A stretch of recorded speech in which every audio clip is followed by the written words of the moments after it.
Bonjour et bienvenue dans cette vidéo. Aujourd'hui, grosse conférence de rentrée chez Fujifilm qui a annoncé beaucoup de choses et qui a parlé aussi de l'avenir, de ce qui allait arriver. Donc ça va être très intéressant. On va récapituler dans cette vidéo un peu tout ce qu'ils ont annoncé. On va commencer par le GFX 50S Mark II. Donc Fujifilm est engagé dans le moyen format depuis 2017 et finalement ce qui change le plus là, dans les derniers mois, c'est qu'on a maintenant des corps de boîtiers qui sont équivalents quasiment à ce qu'on fait dans du plein format. Donc on a des boîtiers qui sont vraiment assez commun, assez classique, sauf qu'à l'intérieur, on a un capteur plus grand, on a un capteur moyen format, en l'occurrence. Ici, on est sur du 50 millions de pixels. Et l'autre chose que Fuji a changé dans les derniers mois, c'est la tarification de son moyen format. On avait vu une tarification très agressive avec le Fujifilm GFX 100S. Évidemment, c'est repris ici sur le 50S qu'on va retrouver aux alentours de 4 000 €. Oui, c'est très agressif. C'est-à-dire que le moyen format de chez Fuji va se retrouver quasiment à des prix inférieurs de ce qu'on trouve comme haute résolution dans des constructeurs plein format. Donc, on est vraiment sur de l'agressivité pure et dure de la part de chez Fuji qui a décidé de démocratiser son plein format. Alors, par rapport aux autres arguments, Fuji s'est énormément positionné par rapport au plein format. Tout le marketing est fait par rapport à dire plus que du plein format, à vous expliquer que les pixels sont plus grands, que ça va vous permettre plus de dynamique, que ça va vous permettre une meilleure montée en ISO, que ça va vous permettre une meilleure qualité d'image. C'est vrai. C'est pas si majeur qu'ils voudraient bien nous le faire croire, mais c'est vrai que c'est un chouïa mieux. Je pense que ça change finalement pas grand-chose. Moi, les peu de tests que j'ai fait, les comparatifs que j'ai fait, montraient que la différence n'était pas si significative que ça, même si, évidemment, avoir un capteur un peu plus grand, ça a forcément des avantages. Donc, l'autre chose que dit pas forcément Fuji, oui, un autre argument, c'est que ça pèse que 900 grammes. Vous avez du moyen format, un capteur moyen format dans un boîtier qui est petit, qui pèse pas énormément, 900 grammes, qui coûte pas très cher. Donc, c'est vraiment une belle offre de la part de Fuji qui cherche vraiment à démocratiser vraiment sa gamme GFX parce que jusqu'à maintenant, elle restait un peu confidentielle et beaucoup de magasins même ne la vendaient même pas. Donc ici, évidemment, je ne l'ai pas dit, mais on est sur un capteur qui est stabilisé, exactement comme le GFX 100S. Donc là aussi, ça fait plaisir. C'est une belle stabilisation de 6.5 stop. Malgré tout, je vais retenir quand même 3 choses que le marketing n'a pas dit dans cette présentation. La première des choses, c'est l'autofocus. Là, on le voit un peu dans cette vidéo, je trouve. On voit tout de suite qu'on est sur un autofocus.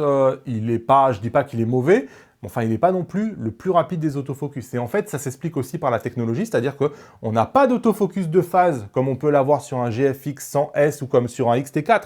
On est sur un autofocus de contraste. Qui dit autofocus de contraste dit un autofocus mécaniquement qui va être plus lent que ce qui se fait sur un XT4 ou qui se fait sur un GFX 100S. Donc évidemment, Fujifilm va vous dire que vous avez la détection des yeux, le suivi des objets. Tout ça, évidemment, vous l'avez, mais il ne faut pas s'attendre à une réactivité de fou. Et d'ailleurs, de toute façon, je pense que c'est tout simplement pas les photographes visés par cet appareil photo puisque on est sur une rafale de 3 images par seconde. Donc on est sur une rafale qui est relativement lente. L'autre chose qu'il faut voir aussi, c'est qu'on est sur un boîtier qui n'a pas des capacités vidéo folles. C'est-à-dire qu'on n'a même pas de 4K 30 fps. C'est un boîtier qui fait de la 1080p 30 fps. Donc voilà, pour moi, c'est quand même les 3 défauts que je vois. Un autofocus de contraste qui va être probablement un peu plus lent que ce dont on a l'habitude dans les derniers boîtiers. Une rafale qui est globalement très lente et pas de 4K. Pour le reste, voilà, on voit bien que Fujifilm essaye de démocratiser son boîtier et probablement qu'il ne pouvait pas tout mettre pour un prix de 4 000 €. On ne peut pas non plus attendre tout. Il manquait au GFX probablement un objectif de kit assez compact. Ils introduisent donc le GFX 35-70 4.5 5.6, l'ouverture est typique d'un objectif de kit. Alors Fujifilm précise bien que c'est un objectif de kit qui va quand même tenir du 50 millions de pixels, donc évidemment la résolution est présente. On est sur un objectif qui est relativement compact pour du moyen format. Là pour le coup, ils ne se sont pas moqués de nous. Après voilà, on est sur une amplitude qui n'est pas énorme, 35-70. C'est une amplitude qui est assez réduite, même pour un objectif de kit, je trouve. C'est un objectif de kit que vous allez avoir à 500 € donc en kit et que vous allez avoir à 1000 € si vous décidez de l'acheter nu. Donc tout ça, ça sort rapidement, de mémoire, c'est d'ici la fin du mois.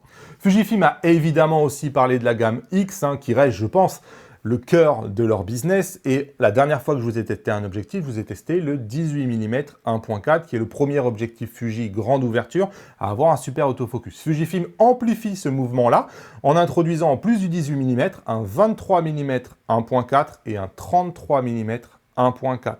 Les deux ont des moteurs autofocus rapides. C'est deux nouveaux objectifs à 100%. Formule optique nouvelle, moteur autofocus nouveau. Les deux sont tropicalisés et les deux sont vraiment semblables en termes de design.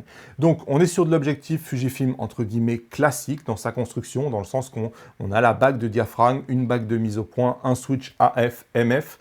Donc voilà, rien de nouveau à ce niveau-là. On est en termes de taille et en termes d'équilibre par rapport au boîtier à quelque chose d'assez classique chez Fujifilm. Et voilà, ça manquait. Fujifilm commence peu à peu à évoluer avec une gamme d'objectifs 1.4 capable de avoir une excellente résolution, parce que dans les communiqués de presse de ce 23 mm et de ce 33 mm, il est bien précisé que ça doit tenir une résolution de 40 millions de pixels. Pourquoi 40? On peut imaginer, pourquoi pas, que Fujifilm a prévu de faire des capteurs haute résolution. D'ailleurs, ça a été dit dans le sommet d'aujourd'hui qu'à l'avenir, on va gagner en résolution. Ils n'ont pas dit qu'il y aurait 40, ils ont dit qu'on allait avoir plus que du 26. En tout cas, ici, il est dit dans les communiqués de presse que ça devait tenir 40 millions de pixels. Donc peut-être un capteur de 40 millions de pixels, ça on le verra bien. On a des filtres, on peut mettre des filtres de 58 mm ici sur ces deux objectifs-là. Et à noter que le 33 mm a une capacité de reproduction. Donc c'est pas un macro, mais on va dire que c'est un proxy macro. On peut se rapprocher énormément des éléments. Donc voilà, en plus de tout ça, le 33 mm est orienté aussi pour être aussi bon en photo qu'en vidéo, parce qu'il va avoir un focus breathing qui va être absolument minimal. Donc, deux objectifs qui sortent je crois que le 33 mm sort à la fin du mois de septembre pour 899 € et le 23 mm 1.4 sort au mois de novembre pour 949 €. Donc, deux objectifs qui clairement sont les bienvenus dans la gamme Fujifilm. Ils en avaient vraiment, vraiment besoin. Et puis finalement, maintenant quand on va regarder la roadmap, on va se dire, Fujifilm a maintenant un grand angle 18 mm, ils ont maintenant un nouveau 23, ils ont maintenant un nouveau 33 mm. Donc en équivalent plein format, on a maintenant un équivalent 26-27 mm, on a un équivalent 35 mm et un équivalent 50 mm. Clairement, la suite, et j'espère que c'est vraiment la suite, c'est de rénover quelque part ce 56 mm 1.2 qui va commencer maintenant à faire vraiment vieillot face à la nouvelle génération d'objectifs qui sont à côté. Ça va être quelque chose, ça va devenir un objectif très attendu. Le problème, c'est que Fujifilm nous en a dit plus sur quels objectifs allaient suivre, et notamment qu'est-ce qui allait arriver en 2022, ce qui peut amener à penser que s'il y a un 56 mm 1.2 nouvelle génération, ça ne sera pas pour du 2022, ce sera plutôt pour du 2023. Parce qu'en 2022, Fujifilm nous a indiqué qu'il travaillait sur un 150 mm 600, 150-600, donc là, excellente nouvelle, ça va faire d'un équivalent 850 mm. Donc ça, c'est vraiment une super nouvelle, même si on a l'impression que ça va être un beau bestiau. Le 100-400 qui est juste en haut et un objectif qui est quand même pas compact. Et là, il a l'air énorme, énorme, énorme. En tout cas, c'est la forme qu'on voit ici. Donc on verra bien, ça c'est du 2022. Fujifilm a aussi parlé d'un étrange XF 18-120 qui doit être un objectif parfait, aussi bien pour de la photo que pour de la vidéo. L'ouverture, peut-être f4, je ne sais pas. Mais ils ont annoncé que voilà, les deux objectifs qui étaient attendus pour 2022, c'était le 150-600 et c'était le 18-120 sans nous donner les ouvertures. Mais tout ça pour dire que du coup, on peut imaginer que du 56 mm 1.2 nouvelle génération, c'est probablement pas prévu pour 2022. Fujifilm a insisté sur le fait que en 2022, ça va faire 10 ans qu'ils font des hybrides et qu'il va falloir marquer l'année puisque c'est leur anniversaire des 10 ans. Et justement, ils ont introduit le fait que ils allaient avoir un nouveau flagship. Alors évidemment, tout le monde pense au XH2, qui est l'actuel flagship chez Fujifilm, même s'il n'a pas connu le succès que escompté chez Fuji. Et Fuji a bien précisé que le nouveau flagship qu'ils allaient annoncer aurait un capteur empilé.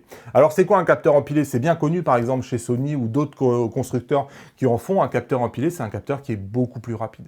C'est un capteur qui va vous permettre d'avoir un autofocus beaucoup plus rapide, une rafale beaucoup plus rapide et aussi en vidéo de diminuer le rolling shutter. Donc vous allez avoir quasiment pas de rolling shutter. Bref, c'est vraiment une nouvelle génération de capteurs qui aujourd'hui n'existe pas chez Fuji et clairement ça a toute sa place dans le XH2 et on peut joindre ça avec le fait que Fujifilm parle d'objectifs capables de tenir une résolution de 40 mégapixels. Il y a eu une rumeur sur Fuji Rumors qui disait que lorsque Fuji va introduire le XH2, il y aura deux versions. De là à penser qu'il y aura une version plutôt orientée sport avec un autofocus de fou, type de ce qu'on connaît aujourd'hui sur un Sony A9 ou ce genre de choses, il n'y a qu'un pas. Et de l'autre côté, type de ce qu'on connaît plutôt sur du Sony A7R avec de la haute résolution, bah là, pourquoi pas aussi, c'est-à-dire avoir un capteur d'un côté haute résolution, un capteur de l'autre plutôt orienté sport, et ça ferait sens par rapport à la rumeur qui dit qu'on va avoir un XH2 décliné en 2 versions. Voilà, pour l'instant, c'est pure supputation, mais par rapport à ce que Fuji nous a dit aujourd'hui, ça fait vraiment sens. Vous pouvez soutenir mon travail en commandant auprès du magasin en ligne IPLN qui fait partie du réseau Image Photo, c'est un partenaire majeur de la chaîne. Dès que les produits sont en vente, je mettrai les liens dans la description avec mon code créateur Damien. Ça permet d'aider la chaîne, de continuer à vous tester du matériel Fujifilm. C'est motivant, donc un grand merci à ceux qui prendront la peine d'acheter leur matériel là-bas. Ça soutient mon travail. Merci. Alors évidemment, ça intéresse moins de monde, mais Fujifilm a introduit aussi une roadmap pour la gamme GFX. Ils ont dit qu'ils allaient travailler sur un objectif qui fait encore une fois mieux que le bokeh du full frame, un 55 mm f1.7. Franchement, voilà, moi c'est vrai que le marketing à un moment donné du 55 mm 1.7 mieux que du full frame, vous mettez un 85 mm 1.2 de chez Canon, voilà, je trouve que c'est qui aura la plus grande, il devrait se définir par rapport à ce qu'il propose et pas sans arrêt s'opposer par rapport au plein format. Ils ont dit aussi qu'ils allaient travailler sur du tilt shift, enfin du tilt shift chez Fujifilm, je trouve bon, ils font ça pour du GFX. Peut-être qu'ils estiment que les professionnels aujourd'hui sont plutôt en GFX qu'en gamme X, mais c'est vrai qu'on aurait aimé aussi du tilt shift en gamme X. Là, on est carrément sur du 2023 pour les 2 objectifs dont je viens de vous parler. Donc autant dire que c'est une roadmap à très loin. Et pour 2022 sur du GFX, on aura un 20-35 mm qui est un équivalent 16-35 en fait. C'est un grand angle qui va venir sur la gamme GFX. Je crois que ça va faire un total à peu près de 17 objectifs pour du GFX. Donc peu à peu, Fujifilm se développe en ayant à peu près toutes les focales possibles et imaginables sur du GFX. Alors évidemment, ça n'a pas été dit en grande pompe, mais Fujifilm a aussi annoncé un X-T30 II. Alors, il a été assez controversé lorsqu'il y a eu les rumeurs et compagnie sur les forums, énormément de débats autour de ce X-T30 II. Tout simplement, c'est un X-T30 avec exactement les mêmes composants que le X-T30 qu'on connaissait, mais en fait mis à jour avec le X-T4. Alors, attention, j'ai lu quelques lignes qui disaient que ce n'était pas tout à fait le cas. Ils ont changé un tout petit peu l'écran LCD derrière qui est passé d'1 million de points à 1,6 million, c'est-à-dire qu'on va avoir un écran LCD derrière qui va être un tout petit peu plus joli et avec un tactile un tout petit peu plus réactif. Et il paraîtrait aussi qu'il y a un tout petit peu plus de mémoire de façon à rendre tout ça possible. Malgré tout, on peut pas ne pas dire que Fuji a un peu oublié ces histoires de mise à jour de firmware. On n'a quasiment aucune mise à jour sur le X-T30, quasiment aucune mise à jour de firmware sur le X-T3. Le X-T4, ça fait longtemps aussi qu'on n'a pas entendu parler de mise à jour de firmware. Et c'est un mot qui n'a pas été prononcé aujourd'hui dans le sommet Fujifilm. Ils ont parlé absolument d'aucune mise à jour de firmware, alors que d'habitude, ils font ça. Dans le sommet, ils parlent des mises à jour qui va bientôt y arriver dans 2 mois. Ici, rien, pas une ligne. Et donc ce X-T30 II, c'est avant tout un X-T30 avec la mise à jour de firmware qu'ils n'ont jamais fait sur le X-T30 d'origine. Donc on va retrouver finalement tout ce qu'on connaissait, tout ce qu'on a eu sur le X-T4, par exemple toutes les simulations de films. Les simulations de films aujourd'hui, elles sont jamais arrivées sur le X-T30. C'est pas la mémoire qui empêche les simulations de films, c'est juste qu'ils font de la rétention. Et donc, simulations de films, évidemment, on va les avoir. On va avoir l'ISO à 160. On va avoir, par exemple, le paramètre qui permet de faire la clarté. On va avoir, évidemment, l'autofocus plus rapide qui va vous permettre une meilleure détection des visages, une détection des visages quand ils sont plus petits, un suivi des objets, un autofocus plus rapide en basse luminosité. Tout ça, on peut l'avoir. On peut imaginer que certains trucs, effectivement, demandaient un tout petit peu plus de mémoire, comme par exemple le 1080p 240 fps que va avoir aussi ce X-T30. Mais voilà, ne rien mettre via des mises à jour, c'est quand même un peu pingre et on s'éloigne quand même de l'esprit Fujifilm qui était mise à jour, mise à jour, mise à jour de firmware, aucune rétention. Là, on voit bien que le fait de même pas mettre les simulations de films, la rétention, elle est évidente, ils peuvent même pas la nier en fait. Donc, ce XC30 Mark II, il n'a même pas été évoqué lors du sommet, tellement c'est un truc qui n'est pas super clinquant, quoi. Ça fait rêver absolument personne. Ça va juste permettre aujourd'hui que ce XT30, il était plus vendu par beaucoup de boutiques. Il était vendu, quand il était vendu, avec d'énormes réductions. Aujourd'hui, on va pouvoir remettre le prix comme si c'était un nouveau boîtier. Mais en vrai, c'est pas vraiment le cas et c'est quand même un peu décevant cette histoire de il y a beaucoup moins de mises à jour qu'avant quand même. Donc voilà le résumé de ce sommet, donc des trucs qui sont vraiment super, des trucs un peu moins super. Moi j'avoue que le coup du GFX 50S2 avec pas d'autofocus de phase, je l'ai un peu au travers de la gorge, moi qui aime bien quand même l'autofocus, qui est des enfants et compagnie. Ça va le réserver quand même à une catégorie de photographes qui font surtout du paysage, qui font surtout du portrait, qui bougent pas énormément et compagnie. C'est moins polyvalent quand même qu'un GFX 100S, mais probablement que Fujifilm voulait garder, là encore une fois, une histoire de marketing et de découpage des gammes, quelques exclusivités au GFX 100S pour que les photographes qui soient les plus demandants aient envie plutôt d'aller sur du GFX 100S qui propose de la 4K, une rafale plus rapide et ce genre de choses.